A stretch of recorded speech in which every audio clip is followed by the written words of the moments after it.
points to one common characteristic. They don't just focus on doing one thing well. Some may start by providing great programs, but eventually they recognize they cannot achieve systemic change through service delivery alone. So they add policy advocacy to address legal barriers or to gain access to government resources. Other NGOs start by doing advocacy and later add grassroots programs to fuel their strategy. So in the HIV/AIDS movement, no organization can afford to serve effectively without embracing advocacy in its efforts. Number 2, culture ain't no excuse for human rights violations. Again, culture is no excuse for human rights violations. I think Dennis covered this very well in his speech. But I'd really like to quote the words of Dede Otomo. Are there any Dede Otomo fans in the audience? Okay, right. Now, he reminded us, he's from Indonesia. He's a uncle, auntie, and he's even said grandmother, grandfather to some folks in this room. He reminded us at a previous ICAP that culture, in quotes, is often defined at the social level, the cultural level, the political level, by elites in society. It's defined in service of preserving their authority. And as Dede puts it so well, these commonly accepted definitions of culture tend to be of the dominant class, while those of the so-called, he calls them riffraff of society, are silenced or not represented in public life.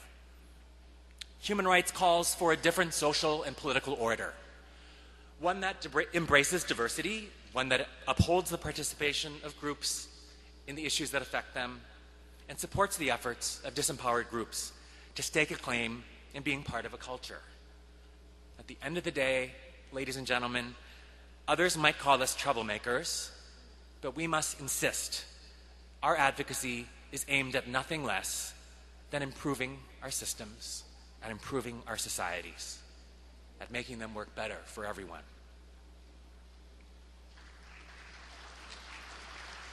And when others say that neither human rights nor sexual diversity belong in Asian cultures, and we've all heard that before, we must point out that embedded in each of our cultures is a distaste for violence, a distaste for abuse.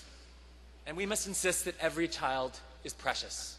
And I say this in Korea, which has the largest suicide rate of any industrialized country in the world, 33 per day. It's really hit the headlines recently. But studies by the National Human Rights Commission in Korea show that people living with HIV/AIDS are 10 times more likely to commit suicide than the general population. Culture is no excuse. Number 3, own the results and share the lessons of advocacy. Again, own the results and share the lessons. I would like to call upon each of us to take careful stock of the results of advocacy.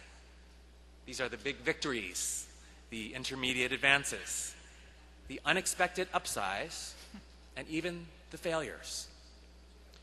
In the past 3 decades, activism and advocacy from communities has driven remarkable advances. They've increased the pool of resources, they've reduced the prices of ARVs, they've lifted the voices and influence of civil society, and they've driven legal and policy victories to protect the most vulnerable among us. I am deeply convinced that there is a bang for the buck in funding advocacy. In many ways, advocacy serves as an insurance policy to prevent the obstacles that dampen the effectiveness of these much larger flows that we've heard about in this session of both current and future investments. Let us all own that we write and we guarantee those insurance policies with our advocacy. So by documenting the results, may we make the case that modest resources have the potential to create meaningful change. Let us all own that we are leaders in the human rights movements. And to take a step further, it is high time that advocates in the fight against AIDS share our lessons with other human rights movements. As Anand Grover, another pioneer in our midst, our beloved UN Special Rapporteur on the right to health, tells us there is no other social movement that brings together people from all walks of life like ours. Really brings us back to the very powerful statement that Rashito and Lorindo offered at the opening ceremony. Now I'd like to close with one final guiding principle, and perhaps it is the most important. Evangelize, evangelize, evangelize. We are all here in the spirit of change, and we are each in our own way already evangelists. Now I call upon each of us with heightened passion to continue in our tireless efforts. And this is a perfect moment to bring another pioneer in our midst, Ban Ki-moon, the UN Secretary General, in the room here. He said recently at the UN high-level meeting on HIV and AIDS, I quote him, "From its birth, the campaign against AIDS was much more than a battle against the disease. It was a cry for human rights. It was a call for gender equality. It was a fight to end discrimination based on sexual orientation. It was a demand for the equal treatment of all people." And I especially would call upon my Korean brothers and sisters here, quote our brother Ban Ki-moon. And especially with the events that happen, we are reassured that activists in this room are probably 2 phone calls away from Michelle Sidibe, and probably another phone call away from our ally. In Asia Pacific and elsewhere, the organized response to AIDS has always started at the grassroots, at the community level, by the efforts of people living with HIV and AIDS, their beloved ones and their caregivers, and activists. Every country that has successfully battled the tide of the epidemic has relied on courageous activism and good choices from multiple sectors, not just the civil society organizations and UN agencies that are in this room, but also government and opinion leaders, judges, lawyers, journalists, and allies in the health sector and law enforcement. And I learned at this conference that police can be our friends too, indeed, in the sessions, that is. Let us evangelize so that we may fire on all cylinders, reaching across every sector. Advocates are individuals with the strength and the fortitude to understand that the perfect storms of change are often started and defined by rights violations and bad policies.